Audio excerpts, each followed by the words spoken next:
What's up, everybody? My name is Vince. Welcome to the channel. And today I'm going to show you some of the different attachments of my Echo PAS 265. This is a power head unit. And what's great about this power head system is that you have one engine, one motor. You're able to swap out accessories. We have a brush cutter here for a heavy brush. We're able to swap in this pole saw. We put this pole saw attachment on here.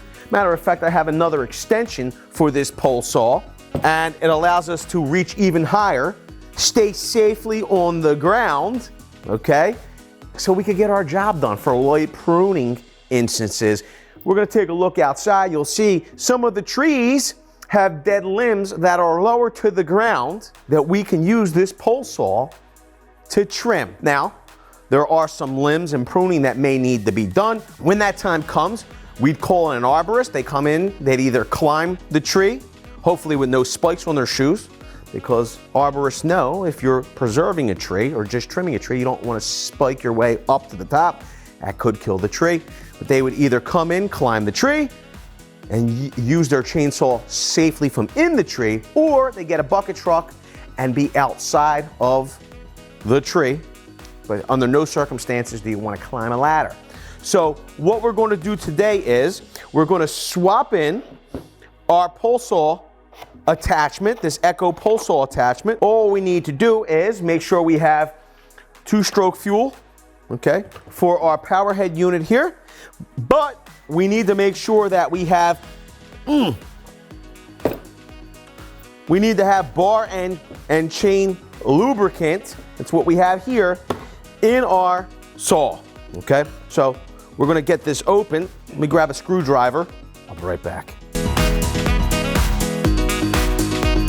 All right, so we have a nice little screwdriver here, handy.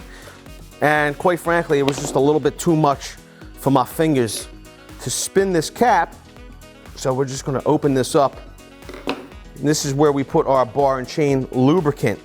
Okay, we're gonna have to make sure that this is full. Every time you run the pole saw on this power head unit, every time that gas runs dry and you need to fill it up, you're gonna make sure that your pole saw, the bar and chain lube oil, is filled as well. Now that I have it open, I'm going to get the proper bar and chain lube. This thing's pretty full. I'm gonna go to tip this over. I feel like I'm gonna make a mess. Let me, hold on one second. I had to go find a screwdriver. Let me go find a funnel.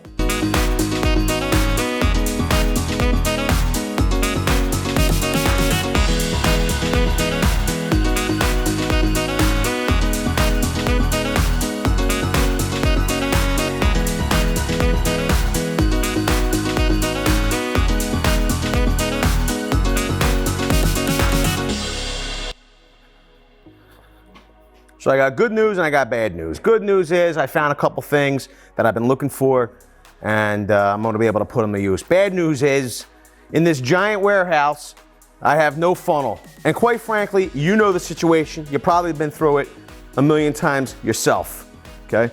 When you have like a large 1-gallon container and it's pretty full to the top, and you have a little opening here, by the time you turn your container over enough, okay, to where this opening meets this opening, the liquid's already spilled out all over the container, all over your workspace, and quite frankly, you'll lose a lot of your oil. You lose a lot of your liquid. You lose a lot of the stuff you pay a lot of money for.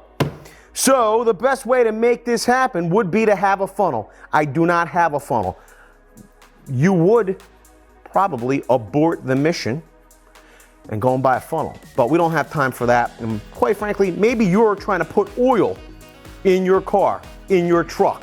Maybe you're trying to, I don't know, pour olive oil from the big box you buy it in to a little jar you're gonna put on your table. I don't know.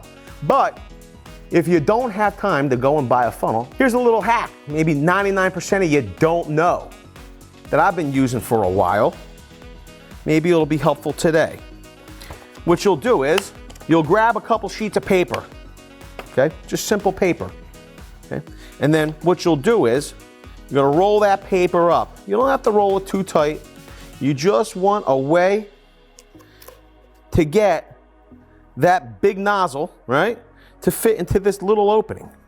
Okay, so all we're gonna do is, we're gonna roll up a few sheets of paper. We're gonna make sure that our bottom here is small enough to fit into our opening there.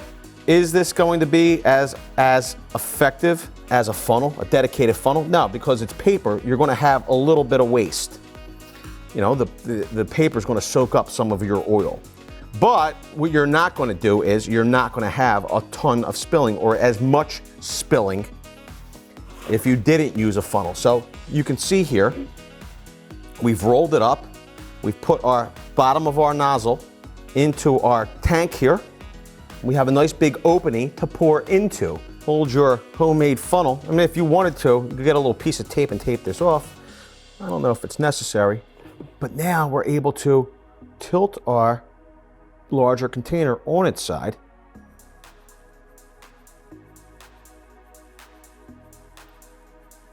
And fill up our reservoir down below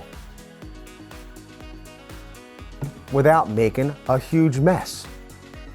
And if you like not making a huge mess, if you don't need to, by using a couple of sheets of paper that would scrap anyway, then smash the like button. Also, if it's your first time here and you're not already, you're gonna wanna get subscribed and tap the bell, because we do videos like this all the time that are helpful and useful. Never miss it. With that, I wanna say I appreciate each and every one of you being here. Thanks a lot, everybody. We'll see you all on the next one. Video's over, but I know you want more.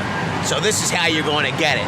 First thing you need to do is pretend you're this guy. And you're here at the birthplace of freedom. Now ring that bell like it's 1776 and let all notifications through. What? You're not subscribed yet? Well, smash this button here. After that, watch this video here, and maybe over here. See you later.